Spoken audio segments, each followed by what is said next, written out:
आपल्या मराठी विषयामध्ये 3 विभाग असतात। त्यातला पहिला म्हणजे गद्य, पद्य आणि स्थूल वाचन असे 3 विभाग असतात। आणि नंतर मग उपयोजित लेखन असं म्हणजे पेपरचा एक म्हणतात ना असं पॅटर्न आहे। तसं पहिलं गद्य विभाग, नंतर पद्य विभाग, नंतर स्थूल वाचन येतं आणि नंतर उपयोजित लेखन मध्ये तुम्हाला ग्रामरच्या नंतर उपयोजित लेखन मध्ये ग्रामर आणि निबंध, स्टोरी रायटिंग किंवा उतार्यावरचे प्रश्न सोडवा असे ते मी तुम्हाला शिकवणारच आहे पुढे। ते असं एक एक टॉपिक येत जातो। त्याच्यातला आता हा स्थूल वाचन म्हणजे आपल्या लेसन आहे मोठे होत असलेल्या मुलांनो। त्याचे लेखक आहेत डॉक्टर अनिल काकोडकर। त्यांचा जन्म 1943। तर भारतातील सुप्रसिद्ध अणुशास्त्रज्ञ, भारतीय अणुऊर्जा मंडळाचे ते माजी अध्यक्ष आहेत। तसेच भारत सरकारच्या पद्मविभूषण पुरस्काराने त्यांना सन्मानित केलेलं आहे। आता मोठे होत असलेल्या मुलांना उद्देशून डॉक्टर काकोडकर यांनी हे पत्र लिहिलेलं आहे। हे तुम्हाला एक त्याने पत्राद्वारे संदेश दिलेला आहे, सांगण्याचा प्रयत्न केलेला आहे। त्यांचे बालमधील अनुभव मुलांचे भावविश्व निश्चित समृद्ध करते। कुठल्याही मोठ्या कामाची सुरुवात असंख्य छोट्या छोट्या कामांमधून होत असते। आणि आता त्यांनी मुलांना एक चांगला संदेश दिलेला आहे, ते म्हणजे कुठलंही काम, आता बघा आपण जेव्हा एखाद्या कामाची सुरुवात करतो तेव्हा ते छोटं किंवा मोठं अशी तुलना करू नये। शेवटी मेहनत करून काम करणं एवढंच लक्षात ठेवलं गेलं पाहिजे। आता त्यांनी सांगितले की कुठल्याही कामाची सुरुवात असंख्य छोट्या छोट्या कामातून होत असते।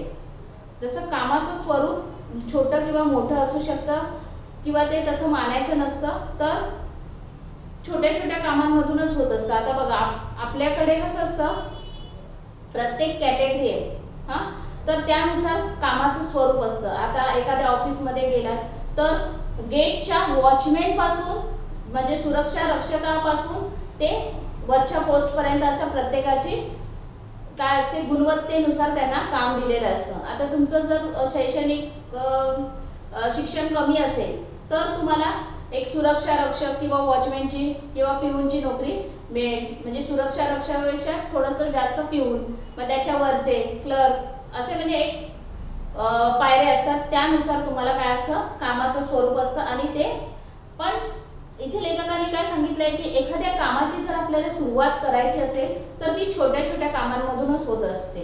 तिथे छोटं मोठं असं म्हणता कामा नये, जे समोर आलेलं आहे आपल्याला मेहनत करायची ते काम करायचंय। म्हणूनच कोणतेही काम कमी दर्जाचे न मानता ते करायची सवय ठेवली पाहिजे। काय सांगतायत काकोडकर डॉक्टर की कोणत्याही कामाची सुरुवात छोट्यापासून होत असते, पण कोणतंही काम हे कमी दर्जाचं नसतं। म्हणजे मी सांगितलं ना, वेळ पडली तर आपल्याला कमी दर्जाचं सुद्धा, जरी आपलं शिक्षण जास्त असेल पण आपल्याला परिस्थिती समजा तशीच आली तर आपल्याला ते छोटं पण काम करायला आपली काम करायची तयारी असली पाहिजे असं लेखक सांगतायत। म्हणून ते कमी न मानता ती करायची सवय ठेवली तर मोठी कामं करताना अडचणी येत नाहीत असं ते सांगतायत। असा संदेश देत या पाठात त्यांनी दिलेला आहे। म्हणजेच आपल्या लक्षात घ्यायचं की मोठे होत असलेल्या मुलांना यांनी काय सांगितलेलं आहे, डॉक्टर काकोडकरांनी संदेश दिलेला आहे।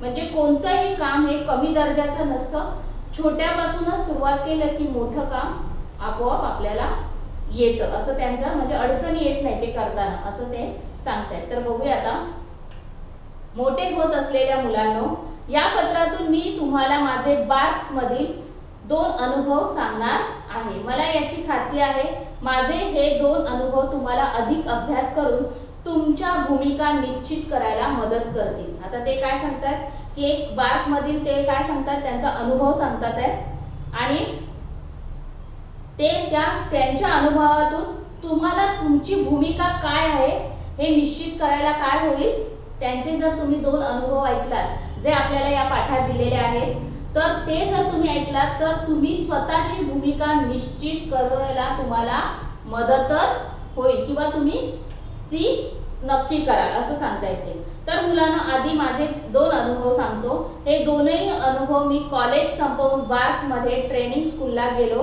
तेव्हाचे आहेत। अरे हा बार्क म्हणजे काय असं तुम्हाला प्रश्न पडला असेल, सांगतो.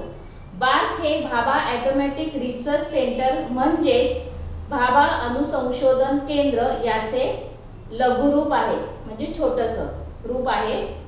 तर काय सांगतात की बार्क म्हणजेच एक ट्रेनिंग स्कूल आहे. तिथे म्हणजे बाबा ऑटोमॅटिक रिसर्च सेंटर म्हणजेच अणुसंशोधन केंद्र, त्याचं ते छोटंसं रूप आहे, छोटं नाव आहे. होमी भाभा हे भारतातील अणुसंशोधनाचा होमी भाभांनी पाया घातला. हे तर तुम्हाला माहिती आहे की ते शास्त्रज्ञ होते. तर ते त्यांनी पाया घातला म्हणून त्यांचे नाव या संस्थेला दिलेले आहे. म्हणजेच होमी भाभा यांचंच या संस्थेला नाव दिलेलं आहे. तर बार्क ही संस्था आता प्रचंड मोठी आहे. पण मी तेथे ट्रेनिंग स्कूलला गेलो, ती संस्था सुरू होऊन जेमतेम 7 वर्ष झाली होती. आता लेखक सांगतायत की त्याचा अनुभव सांगतायत की ते त्या ट्रेनिंग स्कूलला गेले तेव्हा ते सुरू होऊन जेमतेम 7 वर्ष झाली होती. ती संस्था फार मोठी आहे.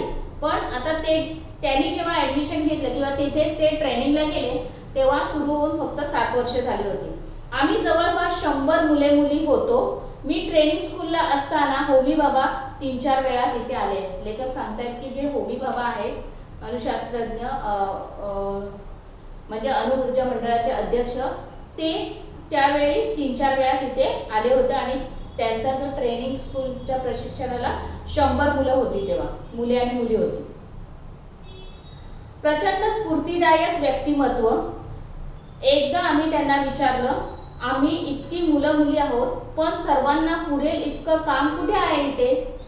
लेखकाच्या ग्रुपमध्ये सगळे जी मुलं होती, मुलं मुली, त्यांनी त्यांना प्रश्न विचारला की आम्ही इतके मुलं आहोत 100, पण इथे काम कुठे आहे? ते म्हणाले, तुम्ही त्याची काळजी का करता? तुम्ही सर्वजण संशोधन करत राहा. त्यासाठी सरकारला खर्च किती येतो याचा आता विचार करू नका. मात्र एक करा, तुम्ही स्वतःचं काम निर्माण करा. त्यांनी काय सांगितलं, जेव्हा काकोडकरांचा ग्रुप होता किंवा त्यांच्या ज्या टीम होती त्यांनी विचारलं की आम्ही एवढी मुलं मुली आहोत पण इथे कामच नाही आम्हाला पुरेल इतकं, तेव्हा त्यांनी कळलं की त्याची काळजी तुम्ही करू नका, तुम्ही फक्त संशोधन करा. तुम्हाला कोणत्या कामासाठी इथे ठेवलेले आहे? संशोधन करण्यासाठी. ते करत राहा. सरकारला किती खर्च येतो याची काळजी तुम्ही करायची नाही आणि त्याचा विचारही करायचा नाही. मात्र तुम्ही स्वतःचं काम निर्माण करा असं त्यांनी सांगितलं. पण आपण काय काम करायचं हे तुम्ही स्वतः ठरवा. म्हणजे स्वतः ठरवायचं की या ट्रेनिंग सेंटरमध्ये आज जो आपण आलेलो आहोत तर आपण काय काम करायचं हे तुम्ही स्वतः ठरवायचंय. बॉसने सांगितलं तेवढंच काम करायचं आणि सांगितलं नसेल तर आपल्याला कामच नाही असं समजायचं, हे चूक आहे. त्यावेळी त्यांनी एक चांगला संदेश दिला की जेव्हा आपण एखादं काम करतो, बॉसने सांगितलंय की एवढंच काम करायचं आहे. आता तुम्ही बघितलं सरकारी ऑफिसमध्ये जा किंवा खाजगी ऑफिसमध्ये जा, जेवढं काम म्हणजे वेळेची मर्यादा असते कामाला. जर काम असेल तेवढंच काय काय लोक काम करतात, बंद करतात आणि आपापल्या घरी जायला निघतात. पण त्याच्यात आणखी काही असे पण लोक असतात जे कामाची वृत्ती असणार आहेत, खूप काम करण्याची हौस असणार आहे. ते पण असे असतात, ते मोबदला बघत नाही, कामाचे तास बघत नाही, पण कामाची आवड असल्यामुळे ते काम करत राहतात. तर इथे तेच सांगितलंय की जेवढं बॉसने सांगितलंय किंवा एखाद्या बॉसने सांगितले तेवढंच काम करायचं नाहीये. तर सांगितलं नसेल तर आपल्याला काम कायच नाही असं समजायचं नाही. ही प्रवृत्ती चुकीची आहे असं त्यांचं म्हणणं आहे. भाभांनी सांगितलेल्या हा मुद्दा माझ्या मनावर कोरला गेला. म्हणजे लेखकाने हे लक्षात ठेवलं की काम हे नेहमी मनापासून केलं पाहिजे. आणि कामाची मर्यादा न ओळखता आपल्याला त्याच्यात आवड निर्माण होते ते काम तुम्ही निरंतर म्हणजे तुम्हाला जोपर्यंत थकवा येत नाही तोपर्यंत ते करत राहिलं पाहिजे. पण आपल्याकडे कसं असतं की आपण फक्त जेवढं दिलंय तेवढंच करतो आणि निघून जातो. असं ही प्रवृत्ती बाबा सांगतात की चुकीची आहे. तर हा मुद्दा त्यांच्या मनावर कोरला गेला. आणि मुलांनो, स्वानुभवाने सांगतो की एकदा हे लक्षात आलं तर स्काय इज द लिमिट बोट धरून चालवणं किंवा दिशा दाखवणं हे पहिल्या 8-10 वर्षापर्यंत ठीक आहे. आता इथे लेखक सांगतायत की स्काय इज द लिमिट म्हणजे लिमिट असतं. हे कधीपर्यंत असतं की पहिल्या 8-10 वर्षापर्यंत, जेव्हा आपल्याला काहीच कळत नसतं की बोट धरून. आता आपण पण जेव्हा शाळेत येतो लहानपणापासून आपल्याला जेव्हा पेन्सिल हातात धरता येत नसते, जरी आईने शिकवली असेल तरी ती चांगल्या पद्धतीने यायला पाहिजे म्हणून शिक्षक आपलं बोट धरून आपल्याला गिरवायला शिकवतात किंवा व्यवस्थित कसं काढलं पाहिजे ते शिकवतात. म्हणजे हे वय आपलं किती असतं, लेखक म्हणतात की 8-10 वर्षापर्यंत ठीक आहे आणि ते आवश्यकही आहे. कारण आपण बाल्य अवस्थेत असतो, आपल्याला समजत नाही की नेमकं काय करायचंय. पण अंतिमतः स्वतःला सक्षम करता आलं पाहिजे. सक्षम म्हणजे लायक, म्हणजे त्या ह्याच्यासाठी आपण पूर्णपणे आत्मनिर्भर असलं पाहिजे. ऊर्जा मिळवता आली पाहिजे आणि स्वतःचे मार्ग स्वतः शोधता आले पाहिजे. इथे एक महत्त्वाचं एक लेखकाने सांगितलं की स्वतःचा जो मार्ग आहे तो आपल्याला स्वतः शोधता आला पाहिजे. म्हणजेच एक ठीक आहे 8-10 वर्षापर्यंत आपल्याला, पण आता पुढचं म्हणजे आपण 10वी झाल्याच्या नंतर आपण एक टप्पा पार केला असं म्हणतो ना, शैक्षणिक वर्षातला एक टप्पा आपण पार केला. दुसरा टप्पा म्हणजे 11वी ते 15वी पर्यंत, लास्ट इयर होईपर्यंत. तर एक टप्प्यामध्ये आपल्याला तेवढं पण कळत नाही की आपल्याला आता 10वी झाल्यानंतर कोणत्या साईडला जायला पाहिजे, काय करायला पाहिजे, कुठे गेल्यावर आपल्याला जास्त फायदा असेल, असे बरेचसे अनेक प्रश्न असतात. पण आपल्याला मार्गदर्शक असतात म्हणजे आपले शिक्षक आणि आपले आई वडील. पण तो टप्पा पार केल्याच्या नंतर जेव्हा आपण कॉलेज विश्वातून बाहेर पडल्यानंतर सुद्धा आपण कोणत्या साईडला जाऊ शकतो किंवा कोणता कोर्स करून, हे बरेचसे आपल्याकडे प्रश्न असतात. पण आपल्याकडे मार्गदर्शक असतात. तरी सुद्धा स्वतःला काय करायचं आहे, स्वतः आपल्याला काय करायचं असेल तो मार्ग आपल्याला स्वतःला शोधता आला पाहिजे आणि शोधला सुद्धा पाहिजे. तोपर्यंत आपण आपल्यामध्ये चांगली मॅच्युरिटी म्हणजे आपण चांगल्या समज आलेली असते, त्यामुळे आपण आपला मार्ग शोधू शकतो. हा त्यांचा झाला पहिला अनुभव. आता त्यांनी दुसरा अनुभव सांगितलाय. आता मी दुसरा अनुभव सांगतो की ट्रेनिंग स्कूलमधील प्रशिक्षण संपवून मी बार्कमध्ये इंजिनिअरिंग म्हणून जॉईन झालो. म्हणजे ते रुजू झाले, जॉईन होणे म्हणजे रुजू झाले. तेव्हा तेथे मेटलायझिंग प्रक्रियेवर मला काम करायला सांगण्यात आले. आमच्याकडे त्यासाठी यंत्रसामुग्री होती पण कोणीही ती वापरली नव्हती. आता ट्रेनिंग स्कूल त्यांचं प्रशिक्षण संपलेले आहे आणि ते इंजिनियर झाले आणि ते रुजू झाले. तेव्हा त्यांना एक मेटलायझिंग प्रक्रियेवर काम करण्यास सांगण्यात आलं. त्यांच्याकडे सगळं साहित्य होतं, यंत्रसामुग्री म्हणजे साहित्य होतं, पण कोणीही कधी वापरली नव्हती. म्हणून मी म्हणालो मी यावर काम करतो, पण यासाठी मला एक वेल्डर आणि एक फोरमॅन याची गरज आहे. तेव्हा मला सांगण्यात आले तुला काहीच मदत मिळणार नाही, तुला स्वतःला सर्व काम करावं लागेल. आता बघा, त्यांचं प्रशिक्षण झालं आहे म्हणजे ट्रेनिंग करून आलेले आहे आणि मग ते कामावर रुजू झाले. आता त्यांना एका प्रक्रियेवर म्हणजे मेटलायझिंगवर काम करायला सांगितलं. यंत्रसामुग्री होती पण ती त्यांनी कधी वापरली नव्हती. म्हणून विचारलं की मी यावर काम करेन. लेखक काय म्हणतात, मी यावर काम करेन पण त्यासाठी मला हेल्पर पाहिजे दोन, म्हणजेच एक वेल्डर पाहिजे आणि एक फोरमॅन. तर याची गरज आहे. तेव्हा तिथून सांगण्यात आलं की तुला काही मदत मिळणार नाही, तुला स्वतःचं काम स्वतःच करावं लागेल. वरिष्ठांची आज्ञा म्हणून मी सुरुवात केली. वरिष्ठ म्हणजे आपल्यापेक्षा मोठ्या हुद्द्यावर असणारे मोठे. आणि बरीच धडपड करून मी ते काम पूर्ण केले. मग त्यांनी त्या कार्यक्रमाची व्याप्ती वाढवली म्हणजे ते काम वाढवलं. हे करूया ते करूया असं बरंच काय काय म्हणाले आणि मग विचारलं आता सांग तुला काय पाहिजे.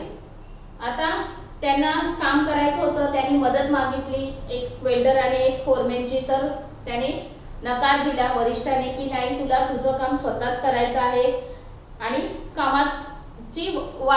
वाढतच गेलं, हे करायचंय ते करायचं असं म्हणत लेखकाने बरंच काय काय केलं आणि त्यांचं काम पूर्ण झालं.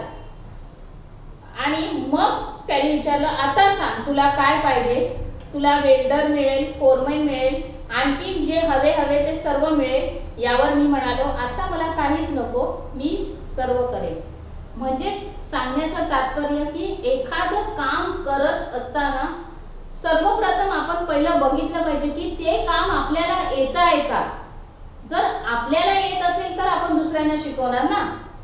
तर इथे त्यांनी काय केलं, पहिलं आपण शिकून घेतलं आणि आता त्यांना सांगितलं, त्यांनी केल्याच्या नंतर आता तुला मी हेल्पर देऊन.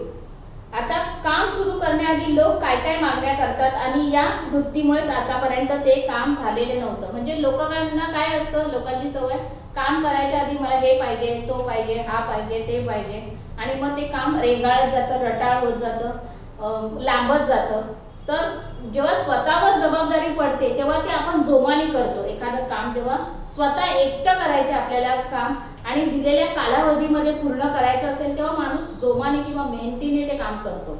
तर इथे पण तेच झालेलं आहे की आता लेखक म्हणतात आता मी काम केलेलं आहे, आता मला काय कोणाची गरज नाही, मी स्वतःचं काम स्वतः करेन. तेव्हा ते म्हणाले काम सुरू करणारी लोक काय काय मागण्या करतात आणि या वृत्तीमुळेच आतापर्यंत ते काम झालेलं नव्हतं. म्हणून आम्ही तुला वेल्डर आणि फोरमन द्यायला नाही म्हणालो होतो. मात्र आता तुझ्या हाताखाली पाहिजे तेवढे लोक घे, आता ते तुझं ऐकतील. कारण त्यांनी पाहिलंय की तू हे करू शकतोस आणि आता हेही लक्षात आले की एकटा माणूस जास्त काम करू शकत नाही. आधी जिथे ते कामाला होते त्या लोकांनी त्याची एक म्हणतात ना परीक्षा घ्यायची ठरवली, त्याप्रमाणे अशी छोटीशी परीक्षा घेतली की त्याला हे काम येतंय का बघितलं, म्हणून त्याला हेल्पर दिले नाही. त्यांनी लेखकाने ते काम करून दाखवल्यानंतर आता मी तुम्हाला हेल्पर देतो, हेल्पर दिले. आता त्यांनी सांगितलं की कामाची व्याप्ती वाढली, म्हणजे काम वाढलेलं आहे, एकट्याने एवढं काम करू शकत नाही. आता तुला आम्ही म्हणजे तुला खरं या लोकांची तुला मदत लागेलच, कारण जास्त काम माणूस एकटा करू शकत नाही. थोडक्यात काय तर तुम्ही करू शकता हे आधी दाखवा, मग इतरांना सांगा. मी तुम्हाला आधी सांगितले ना की एखादं काम आपण परफेक्ट करतो आहे ते आपण स्वतः केलं पाहिजे, तर आपण इतरांना काय करू शकतो, काम सांगू शकतो. आपल्याला एक नसताना दुसऱ्याला काम सांगणं योग्य नाही. आता एखादी गोष्ट जर आपण म्हटलं चला हे आता मी करायला सुरुवात करतो, पण आपल्याला झालं नाही तर तो समोरचा काय शिकणार, बरोबर की नाही. म्हणूनच इथे सांगितलंय की आपल्याला एक नसताना दुसऱ्याला काम सांगणं योग्य नाही. हा धडा दुसऱ्या अनुभवातून मी शिकलो. आता पहिल्या अनुभवातून लेखक काय शिकले की सांगितलेलं काम करायचं आहे, हा संशोधन करत राहा, खर्च किती येतो किंवा काय येतं ते नाही बघितलं पाहिजे, काम माणसाने करतच राहिलं पाहिजे आणि ते आपल्याला स्वतःला म्हणजे तो त्याच्यासाठी तो लायक असला पाहिजे आणि स्वतःचे मार्ग स्वतः शोधता पाहिजे. ह्या पहिल्या अनुभवातून शिकला. दुसऱ्या अनुभवातून असं शिकला की तो की आपल्याला येत नसेल काम तर दुसऱ्याला आपण सांगणं योग्य नाही आणि हा धडा दुसऱ्या अनुभवातून लेखक शिकले. तर मुलांनो जवळपास 50 वर्षापूर्वीचे हे दोन अनुभव आजही खूप महत्त्वाचे वाटतात मला. कारण आपल्या आयुष्यात अशा बऱ्याचशा गोष्टी असतात, त्यातल्या काही गोष्टी आपल्या बरोबर लक्षात जातात. जसं शैक्षणिक वर्षात पण आपल्याला एखाद्या शिक्षकाने काय सांगितलं असेल ते आपण शेवटपर्यंत लक्षात ठेवतो आणि तसं फॉलो करतो, म्हणजे तशा मार्गक्रमानुसार आपण चालण्याचा प्रयत्न करतो. तर लेखक सांगतात की 50 वर्षापूर्वी हे दोन अनुभव मला आजही महत्त्वाचे वाटतात. यातील आशय तुम्ही आताच नीट समजून घेतला तर मोठे होण्याच्या प्रक्रियेत तुम्हाला फायदाच होईल याची मला खात्री आहे. लेखक काय सांगतात की तुम्ही जेव्हा आता मोठे होत चाललेला आहात तर या गोष्टी लक्षात ठेवणं आवश्यक आहे आणि नीट जर समजावून घेतला तर तुम्हाला मोठे होण्याच्या प्रक्रियेत हे फार फायद्याचं होईल अशी लेखकाची खात्री आहे. अशा पद्धतीने मोठे होत असलेल्या मुलांनो हे स्थूल वाचनाचा धडा संपलेला आहे. तर याच्यानंतर भाग 2 ची कवितेची सुरुवात आहे 2 दिवस, हे मी तुम्हाला नंतर शिकवेन. त्याच्या अगोदर आपण ग्रामरचा एक दोन टॉपिक घेऊ.